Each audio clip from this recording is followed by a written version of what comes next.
이화대학교의 교회 여러분 안녕하십니까?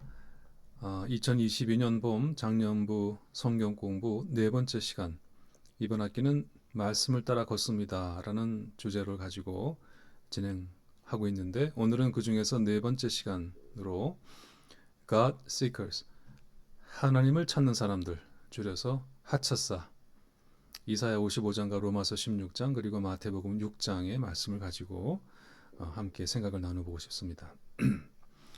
지금으로부터 174년 전입니다. 1848년 1월 14일 아침이었습니다. 스코틀랜드 출신의 목수인 제임스 마샬은 시에라네바다 산맥, 그 뜻은 눈 덮인 산맥이란 뜻인데요. 이 산맥의 기슭에서 아메리카 강변의 한 제재소 방수로를 점검하고 있었습니다. 전날에 비가 억수같이 퍼부어서 혹시 방수로에 이상이 있지 않을까 걱정이 됐기 때문입니다. 역시 방수로에는 물이 세차게 흐르고 있었습니다. 물 밑바닥에 진흙 위엔 자갈과 암석 조각이 가라앉아 있었습니다. 그런데 바닥을 내려보던 마샬은 자갈과 암석 조각 사이에 희미한 광택을 내는 콩알만한 물체가 섞여 있는 것을 보았습니다. 그는 두 개의 쭈그리고 앉아서 그 물체를 유심히 들여다보면서 골똘히 생각에 잠겼습니다. 그리고는 즉시 그것 몇 알을 주워서 들고 자신의 상관에게 달려갔지요. 두 사람은 방문을 꼭 걸어 잠근 채 설레는 가슴을 달래면서 아메리카 백화사전에 쓰인 대로 약재용 저울을 이용해서 몇 번이고 테스트를 반복했습니다. 그 결과 이 두 사람은 이 물체가 순도가 매우 높은 금이라고 하는 사실에 의심의 여지가 없음을 확신했습니다. 둘은 거기서 절대로 이것을 그 누구에게도 발설하지 않기로 다짐하고 또 다짐했습니다. 하지만 일주일도 지나지 않아서 이 비밀은 전국으로 그리고 전 세계로 퍼져나갔습니다. 소문은 카우보이를 거쳐서 이제 서쪽으로는 하와이까지 갔고요. 남쪽으로는 멀리 페루와 칠레까지 퍼져갔습니다. 6개월 뒤에는 미국 동부 지역의 주요 도시까지 이 소문이 닿았습니다. 처음엔 연안 무역에 종사하던 선원들, 또 멕시코와의 전쟁 때문에 인근에 주둔하고 있던 병사들이 금을 찾아 몰려왔습니다. 주둔군 사령관은 워싱턴 중앙정부의 확인 요청에 소문이 과장이 아닙니다라고 보고했고, 이에 미국의 조폐국 국장이 여기서 발견된 금광석 중에는 순도가 98.7%나 되는 것이 있다라고 공식 확인해 주었습니다. 1848년 그해 12월에 들어서는 급기야 당시 미국 대통령인 제임스 넉스 폭스가 기자들의 빗발치는 질문에 터무니없는 공상적 소문만 빼곤 사실이라고 하지 못할 것도 없다, 이렇게 공식적으로 발언함으로써 이른바 그 유명한 골드 러쉬가 시작됐습니다.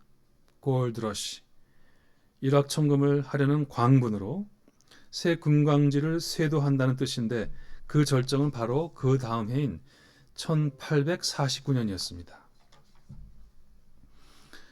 미식 축구를 좋아하는 분들 중에는 이 49ers라는 이름의 팀을 아마 아실 겁니다.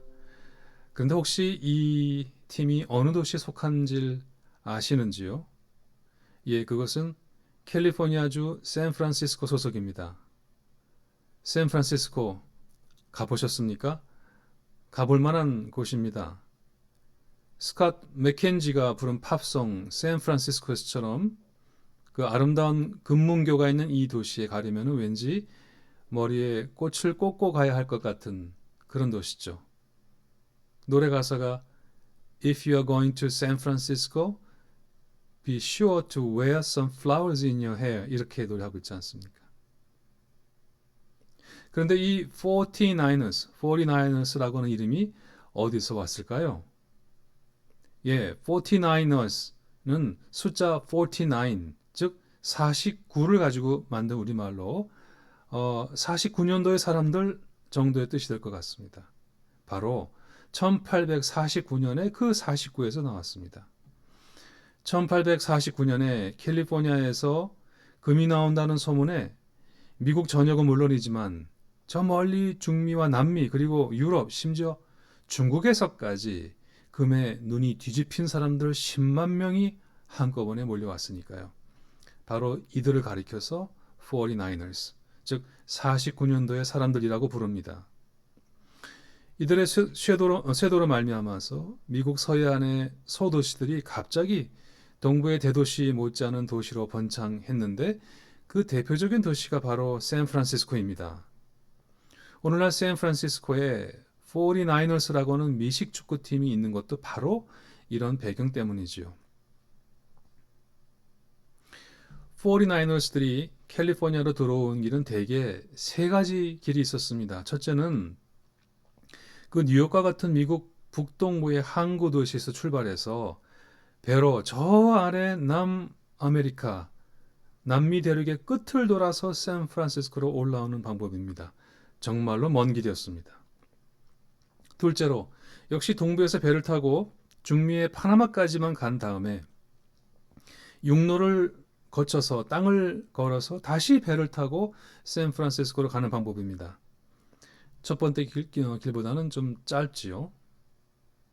그리고 마지막 세 번째 길, 이 길이 사람들이 가장 많이 이용한 길인데 육로로 대륙을 횡단하는 것입니다. 동에서 서로 가는 것이죠.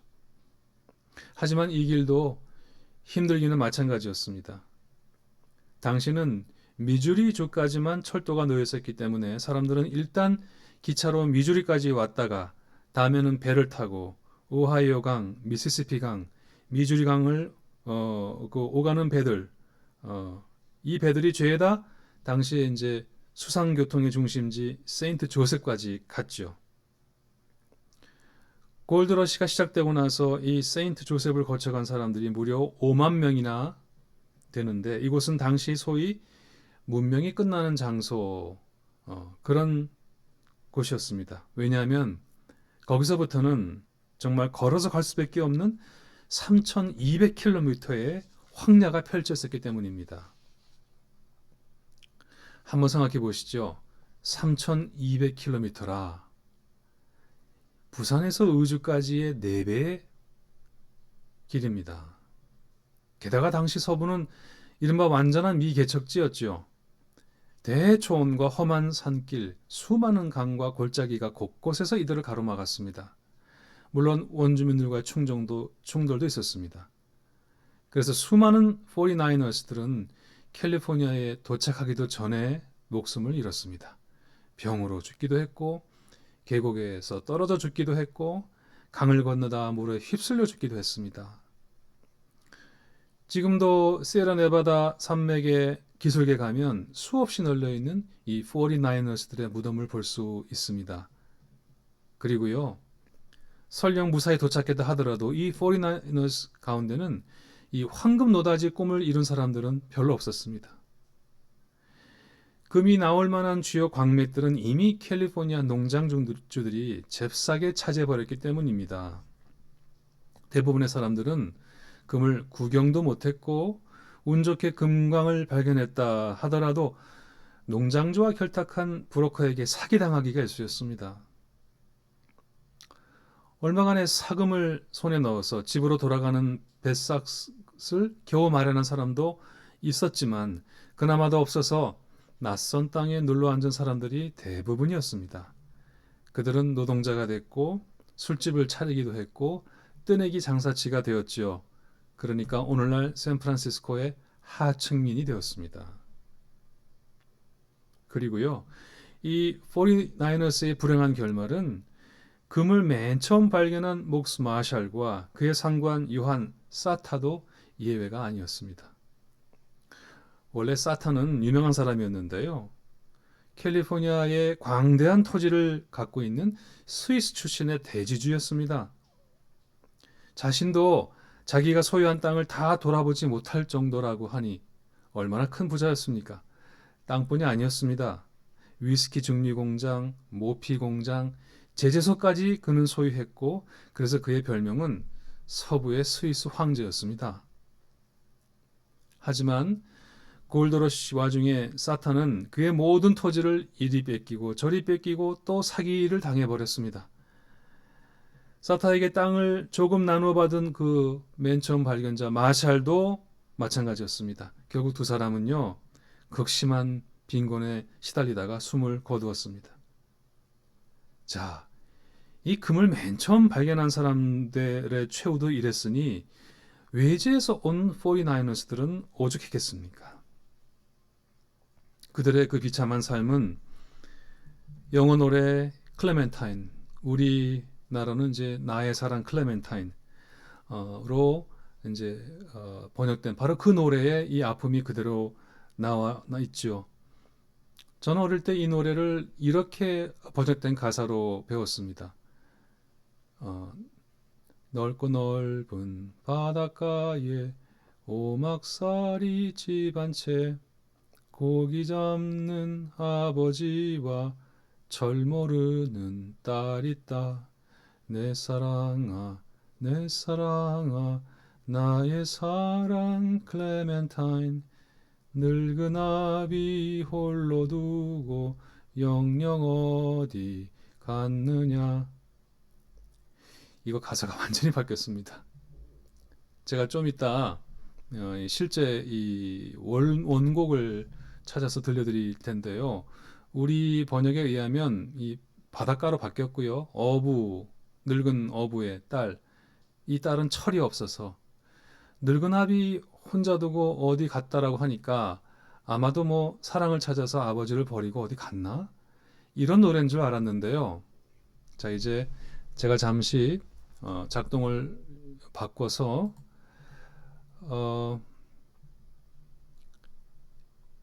본곡의 맨 처음 1절만 한번 들려보겠습니다. 존 포드가 곡 My Darling Clementine 영어 가사가 우리말로 잘 번역되어 있으니까 한번 보시죠. 이것이 원곡입니다. 이것이 49ers의 어떤 아픔을 노래했는지 한번 들어보시죠.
여기까지만 들어보겠습니다. 자, 어떤 노래인지 이제 우리가 머릿속에 이제 들어오시죠?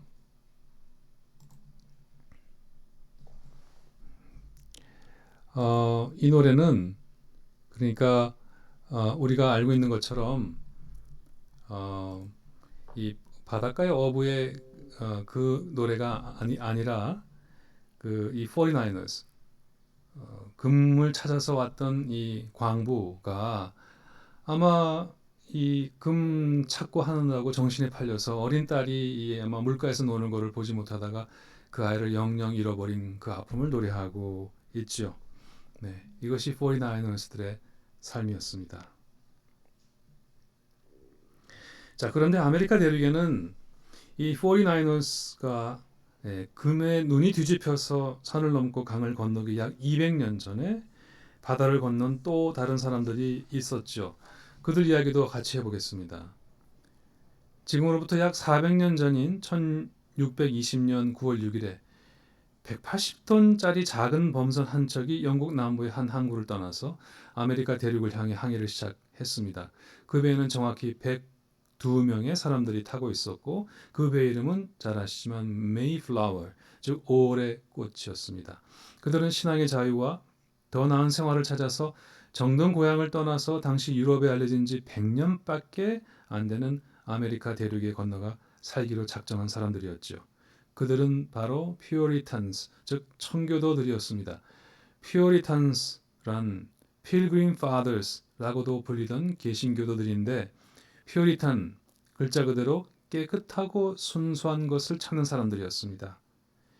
이들은 16세기와 17세기에 걸쳐서 약 100년 동안 영국에서 강력하게 일어난 청교도 신앙운동의 후예들인데 그들 중에는 영국 정부와 국교, 즉 성공회의 탄압에 심해지자 해외로 이민을 떠나는 사람들이 많았습니다. 그들 가운데 102명이 바로 1620년에 아메리카 대륙으로 건너간 미국 건설의 선구자들이 되었습니다. 우리 예상과 달리 이 청교도 개척자들 대부분은 젊은 사람들이었습니다. 성인 남성 44명, 성인 여성 11명이었는데 그 중에 50세가 넘은 사람은 단 2뿐이었고 40대는 9명뿐이었습니다. 그러니까 어른 63명 가운데 20, 30대가 52명으로 절대 다수였죠. 그리고 나머지 39명이 어린아이들이었습니다. 그들은 모진 풍랑과 싸워가면서 서쪽으로 배를 이동해서 2달 만에, 그러니까 고향을 떠난 지 정확히 62일 만에 지금의 플리모스에 도착합니다. 원래 이들은 뉴욕 근처의 허드슨 강에 입항할 예정이었는데 계획대로 되지 못하고 그보다 훨씬 북쪽에 있는 이 플리머스에 닻을 내린 것입니다. 도착해 보니 11월 9일입니다. 벌써 겨울입니다. 가져온 식량은 바닥을 보이기 시작했고 이미 얼어붙기 시작한 땅은 곡괭이로도 팔 수 없었습니다. 오랜 항해로 남자 어른들까지 병을 얻어서 몸져 눕기 시작했어요. 한겨울을 보내고 2월 말이 되었을 때는 거의 모든 사람이 병에 걸렸습니다. 추위와 허기에 지친 그들에게 퍼진 질병은 정말 무서운 전염병을 가진 폐결핵이었습니다. 12월에 6명이 죽고 1월에 8명 죽고 2월에 17명 그리고 3월이 되어 날씨가 풀렸지만은 또다시 13명이 죽었습니다. 어떤 때는 하루에도 2~3명씩 죽어 나갔습니다. 그래서 그해 첫 겨울을 지나고 나니까 모두 46명이 사망했습니다. 그리고 또 그해 연말까지 또 5명이 죽어서 맨 처음 배를 탔던 102명 가운데 정확히 절반이 사망했습니다. 사실 우리가 매년 11월에 드리는 Thanksgiving Day, 즉 추수감사절은 바로 첫 겨울에서 살아남은 사람들이 봄에 황무지를 갈아엎고 씨를 뿌리고 가뭄과 장마를 이겨내며 여름 내내 열심히 곡식을 가꾼 다음에 11월의 어느 날에 평소 도움을 준 미국 원주민들을 초대해서 감격의 첫 감사 축제를 하나님께 드린 것으로부터 시작된 것 아닙니까? 여러분, 황금의 눈이 뒤집힌 49ers들과 다른 이 퓨어리탄스들은 어떤 사람들이었습니까? 지금은 거의 다 퇴색했지만은 미국 개척 정신의 근본이 되었던 청교도들의 신앙은 어떤 신앙이었습니까? 첫째로 청교도의 신앙의 핵심은 하나님의 절대 주권에 관한 믿음이었습니다. 하늘과 땅을 창조하시고 인간의 역사를 주관하시며 사람이 죽고 사는 문제를 관장하시는 절대적인 주권자, 그가 곧 하나님이라고 믿는 것입니다. 그러므로 이 세상에 그 아무도 이 하나님의 주권과 맞설 자가 없다고 보는 것입니다. 하나님의 절대적인 주권을 믿는 이 청교도들은 그러므로 세상의 어떤 권력도 무서워하지는 않았습니다. 어느 학자는 이런 청교도를 가리켜 하나님 앞에서는 진흙같이 겸손하고 부드럽지만 세상에서는 능히 권력자들의 목을 타고 안고도 남을 사람들이라고 그렇게 평가하기도 했습니다. 담대했죠. 둘째로 청교도 신앙의 또 다른 핵심은 이 세상에서의 이 직업을 하나님께서 주신 신성한 천직으로 여기는 것이었습니다. 영어로 직업을 vocation이라 합니다. 이 말은 생업이라는 말과 동시에 사명이라는 의미를 가집니다. 청교도들은 하나님의 영광을 드러내는 방법이 그저 세상을 등지고 어느 외딴 곳에 은둔하면서 조용히 묵상하는 것은 아님을 알았습니다. 세상에는 하나님의 영광을 더 잘 드러낼 수 있는 어떤 특별한 자리가 따로 있다고도 여기지 않았습니다. 언제든지 어디서든지 무엇이든지 남을 속여취하지 않고 정당하게 할 수 있는 일이 있으면 바로 그 일에 충실하게 종사하는 것, 그것이 바로 하나님의 영광을 드러내는 거라고 확신했습니다. 그랬기에 청교도들은 직업의 성스러움과 속됨의 구분이 없다고 믿었고, 그래서 그들은 직업의 귀천을 가리지 않고 열심히 일했고, 그들에게 일은 단순히 밥을 먹고 살기 위한 방편이 아니었고, 그들에게 일과 노동은 바로 하나님으로부터 선택받은 백성이라는 것에 살아있는 증거였습니다. 만일 이를 생활의 방편이나 호구지책 정도로만 여겼다면 충분한 소득을 쌓아놓은 다음에는 자, 이제 그만 놀고 먹자. 그래도 된다는 논리가 성립할 것입니다. 그러나 청교도들은 일하는 것 자체가 하나님의 영광을 드러내는 것이라 믿었기 때문에 일생을 일로 시작해서 일로 마쳤습니다. 노동의 신성함을 알고 노동할 수 있는 기회를 주신 것에 진심으로 감사했기 때문입니다. 그래서 청교도들의 문헌을 보면 그들의 평균 수면 시간은 하루에 6시간 정도였다고 해요. 그렇게 애써 평생을 일한다고 생각해 보세요. 가정이나 사회가 자연히 부유해질 수밖에 없는 것이죠.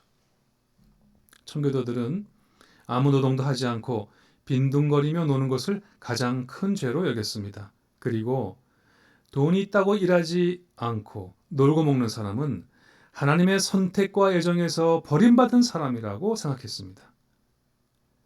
마지못해서 하는 일이 아니었기 때문에 그들에게 노동은 보람이었고 기쁨이었고 행복이었습니다. 그리고 노동 자체가 바로 기도였고 찬송이었고 예배였습니다.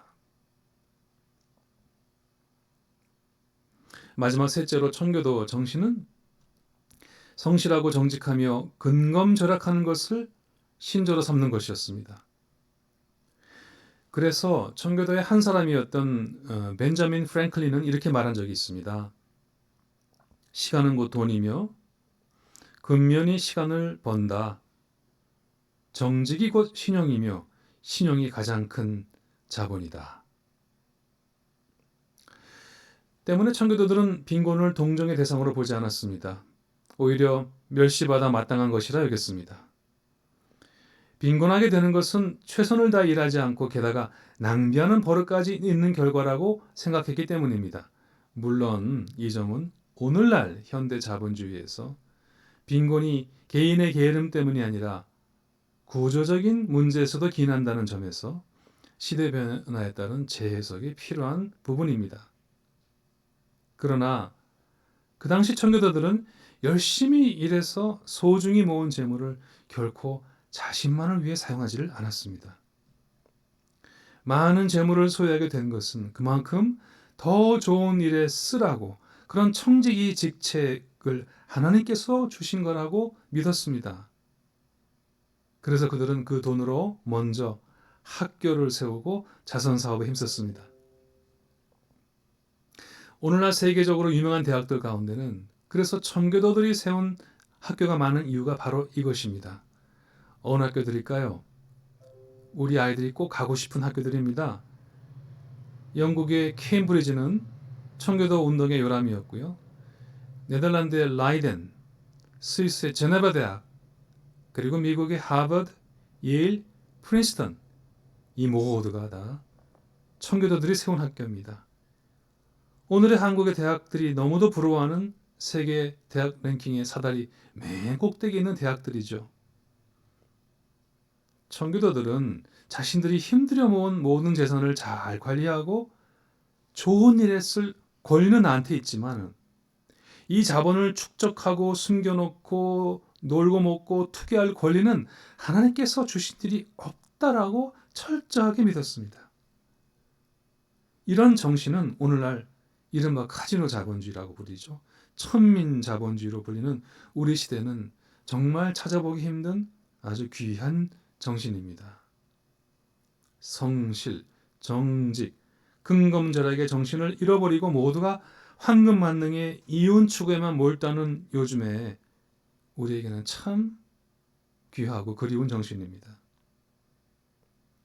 그저 돈이 모든 문제를 해결한다고 생각하고 그 돈을 어떻게 벌고 어떻게 쓸 것인지에 대해서는 묻지 않는 현대 우리들의 이 후기 자본주의 시대에 아득히 멀어져 있는 아련한 유산 같습니다. 자, 이제 49ers와 퓨어리탄스들의 이야기를 종합할 때입니다. 미국의 유명한 선교사 스탠리 존스가 남긴 미국 개척 시대의 일화를 통해서 우리는 이 두 그룹의 사람들이 각기 어떤 다른 길로 갔는지 그 차이를 분명하게 알 수가 있습니다. 그의 글을 인용해 봅니다. 앞서 말씀드린 그 골드러시가 시작된 지 3년이 지난 1852년에 쓴 글입니다. 1852년 어느 날 나는 오마하를 떠나 서부 태평양 연안을 향해 달리는 두 무리의 포장마차들을 보았다. 그들은 같은 길을 따라 여러 날을 함께 달리다가 마침내 두 갈래 길에서 갈라지는 것이었다. 그중 한 무리는 마차의 포장에 God Seekers라고 표시한 사람들이었다. 신앙의 자유를 찾아 아메리카 대륙에 건너온 청교도들의 후예인 것이다. 그리고 다른 한 무리는 마차 포장에 Gold Seekers라고 표시한 사람들이었다. 그들은 황금 노다지를 찾아 헤매는 49ers들이었다.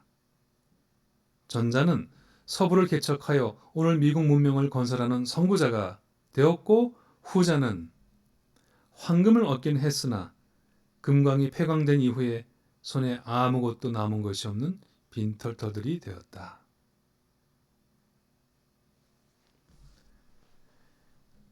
저는 이 회고록을 읽으면서 God Seekers와 Gold Seekers의 차이가 단지 L자 하나라는 재미있는 사실을 발견했습니다.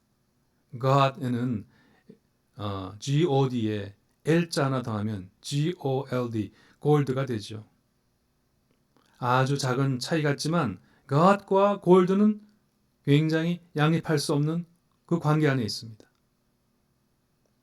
이 작아 보이지만 결정적인 차이를 남미 아르헨티나의 한 대통령이 이렇게 관찰한 적이 있습니다. 아니, 북미나 남미나 똑같은 유럽인에게 소위 발견되었는데 왜 똑같은 기간에 북미는 눈부신 발전을 이루고 남미는 이렇게 부진한가? 그 이유는 너무너무 자명하다. 맨 처음 북미의 개척자들인 퓨어리탄스들은 신앙의 자유, 곧 참 하나님, 갓을 찾아 대륙에 건너왔으나 우리 남미의 개척자들은 골드, 황금을 찾아 이 남미에 건너왔기 때문인가 보다. 물론 이 아르헨티나의 전직 대통령은 남미의 빈곤과 저개발이 단순히 발전의 연속선상에서 뒤처져 있는 것이 아니라 역설적으로 오히려 그 발전의 결과고 북미에 의한 남미의 경제적인 어떤 지배라는 점까지 파악하고 있는 것 같지는 않습니다. 그러나 하나님을 올바로 믿는 자유를 찾아서 바다를 건너 정착하자마자 먼저 교회부터 짓고 다음에 아이들을 가르칠 교실을 짓고 그 다음에야 자신이 살 집을 지은 청교도들과 이들과 달리 스페인과 포르투갈의 권좌에서 밀려난 사람들이 값비싼 금덩이를 가지고 도망쳐 나와서 무의도식하면서 금광을 캐내 부자가 되는데 혈안이 되었던 남미의 개척자들을 비교하면 한탄한 그의 말에는 저는 충분히 일리가 있다고 생각합니다. 경애하는 교회 여러분, 우리의 인생은 개척자와 같습니다. 우리의 삶은 순례자와 같습니다. 49ers나 퓨어리탄이나 모두 개척자들이고 순례자들입니다. 우리 모두도 그들과 같이 이 땅에서 무언가를 개척하며 살고 있죠. 그런데 여러분의 개척과 순례는 어떤 길로 가고 있습니까? 49ers의 길입니까? 아니면 퓨리탄스의 길입니까? 황금을 따라 걷는 길입니까? 하나님을 따라가는 길입니까? 여러분은 골드 시커스들입니까? 아니면 갓 시커스들입니까? 이 세상에 황금을 찾는 사람들, 즉 골드 시커스들은 참 많습니다. 각종 모임의 이름을 보니 이 세상에는 노래를 찾는 사람들 노차사도 있고, 웃음을 찾는 사람들 우차사도 있고, 나를 찾는 사람들 나차사도 있고, 심지어는 노가리를 찾는 사람들 노차사도 있더라고요. 하지만 우리는 하나님을 찾는 사람들 하차사가 되면 어떻겠습니까? God seekers가 되면 어떻겠습니까? 이사야 55장 6절 7절에서 이사야 예언자가 이렇게 말합니다. 너희는 여호와를 만날 만한 때에 찾으라. 가까이 계실 때에 그를 부르라. 악인은 그의 길을, 불의한 자는 그의 생각을 버리고 여호와께 돌아오라. 그리하면 그가 긍휼히 여기시리라. 우리 하나님께 돌아오라. 그가 너그럽게 용서하시리라. 예, 지금은 하나님을 만날 만한 때입니다. 지금이 하나님께서 내게 가까이 계시는 때입니다. 그를 찾으십시오. 우리가 하나님을 찾을 때, 하나님에게로 돌아갈 때 하나님께서는 우리를 긍휼히 여기시고 기뻐 맞아 주실 것입니다. 예수께서는 마태복음 6장 24절에 너희가 하나님과 만몬, 즉 재물신을, 즉 돈신을 겸하여 동시에 섬길 수 없다 하셨습니다. 그리고 이 말씀 바로 직후에 예수님께서 이렇게 말씀하셨습니다. 그러므로 염려하여 이르기를 무엇을 먹을까, 무엇을 마실까, 무엇을 입을까 하지 말라. 이는 다 이방인들이 구하는 것이라. 너희 하늘 아버지께서 이 모든 것이 너희에게 있어야 할 줄을 아시느니라. 그런즉 너희는 먼저 그의 나라와 그의 의를 구하라. 그리하면 이 모든 것을 너희에게 더하시리라. 먼저 하나님의 나라와 하나님의 의를 구하십시오. 그리하면 우리에게 필요한 모든 것을 하나님께서 베풀어 주실 것입니다. 이 봄에 우리 하나님을 찾고 하나님의 나라를 구하는 여러분에게 하나님께서 복을 주시고 또 그 후손들에게까지 복의 복을 주시기를 간절히 기도드립니다.